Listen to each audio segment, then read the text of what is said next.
Au cœur de l'Ardèche, l'Argentière, petite cité médiévale amoureuse dans une vallée boisée, semble figée dans le temps. Ses ruelles pavées, bordées de vieilles maisons aux pierres dorées, serpentent autour d'un imposant château, dressé sur une colline, témoin silencieux d'un passé où l'argent, extrait des entrailles de la terre, faisait la richesse du lieu. Mais sous cette quiétude apparente, la ville cache des récits bien plus sombres, des légendes qui hantent encore ses habitants. Il y a bien longtemps, lorsque les mines d'argent de l'Argentière étaient en pleine exploitation, un jeune mineur nommé Joris s'était fait une réputation de téméraire. Contrairement à ses compagnons prudents, il n'hésitait pas à descendre dans les galeries les plus anciennes, celles que l'on disait maudites. Joris était ambitieux et un peu trop avide, rêvant de découvrir un filon assez riche pour changer sa vie. Les anciens, qui avaient survécu à des éboulements et à des accidents inexplicés, l'avaient pourtant averti. Certaines galeries abandonnées n'étaient pas désertes. On disait qu'elles étaient habitées par les âmes tourmentées des mineurs morts, dans des conditions tragiques, gardiens éternels des trésors enfouis. Mais ces récits ne faisaient qu'attiser la curiosité de Joris. Une nuit, alors que le village dormait, il prit une lampe à huile et descendit seul vers une galerie particulièrement redoutée, celle que l'on appelait la Veine Morte.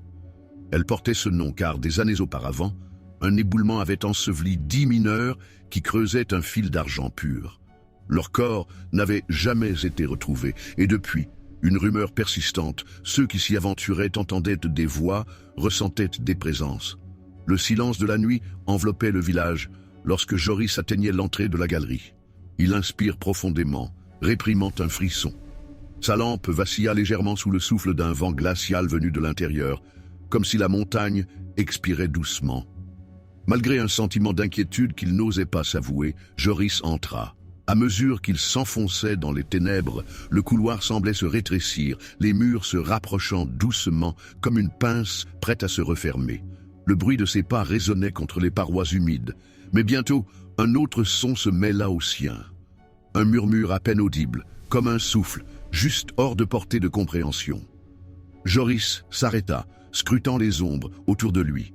Mais la lampe à huile, vacillante, ne projetait que des silhouettes dansantes sur les paroisses. Il se convainquit que c'était le vent, ou peut-être son imagination. Plus loin, la galerie s'élargit soudain, dévoilant une salle naturelle dont les parois scintillaient faiblement. Une veine d'argent pure et brillante s'étendait sous ses yeux. Joris sentit son cœur s'emballer. C'était exactement ce qu'il avait espéré. Dans sa précipitation, il posa sa lampe sur un rocher et commença à gratter la paroi avec son burin. Chaque coup résonnait comme un écho profond, amplifié par l'obscurité environnante. Mais au troisième coup, le murmure s'intensifie.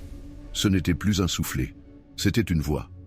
Non, plusieurs voix, entremêlées. Elle voit chuchoter son nom. Il se retourne brusquement, la sueur perlant sur son front. Dans l'obscurité mouvante, il crut voir des silhouettes, floues, indistinctes, mais là. Elles semblaient flotter, leurs contours tremblants illuminés par la faible lumière de la lampe. « Qui va là ?» balbutia-t-il, sa voix résonnant dans la caverne. Les ombres ne répondent pas. Elles avancèrent lentement, silencieuses, comme tirées vers lui par une force invisible. Puis une voix se détache des murmures, glaciale et claire. « Tu n'aurais pas dû venir ici. » Joris sentit ses jambes se dérober sous lui. Il lâcha son burin et recula, trébuchant contre un rocher. Les ombres continuaient d'avancer, et il pouvait maintenant distinguer leurs traits. C'étaient des visages humains, mais déformés par la douleur et la rage. Leurs yeux, noirs comme le vide, semblaient absorber toute lumière. Terrifié, Joris ramassa sa lampe d'une main tremblante et se précipita hors de la galerie, courant à l'aveuglette dans le dédale des tunnels. Derrière lui, il entendait les murmures s'intensifier, un chœur spectral qui semblait s'amuser de sa peur. Lorsqu'il atteignit enfin l'air libre, il s'effondra sur le sol, tremblant et haletant. Mais quelque chose en lui avait changé. Les villageois le retrouvèrent à l'aube, errant dans les ruelles de l'Argentière, le regard perdu. Ses cheveux, autrefois noirs, étaient devenus blancs comme la neige. Il marmonnait des paroles incohérentes, évitant qu'il ne fallait jamais retourner dans la Veine Morte. Mais personne ne comprenait vraiment ce qu'il avait vu, et bientôt, les rumeurs commencèrent à courir. Joris ne retrouva jamais la raison.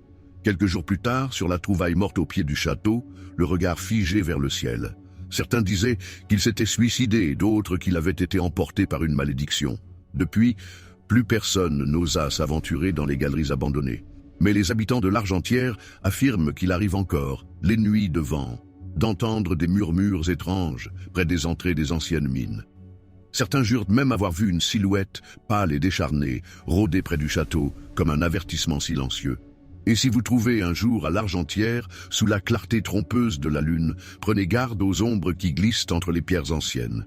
Elles pourraient bien vous rappeler que, dans ce village façonné par l'argent, le prix à payer pour la richesse a toujours été bien plus élevé qu'il n'y paraît.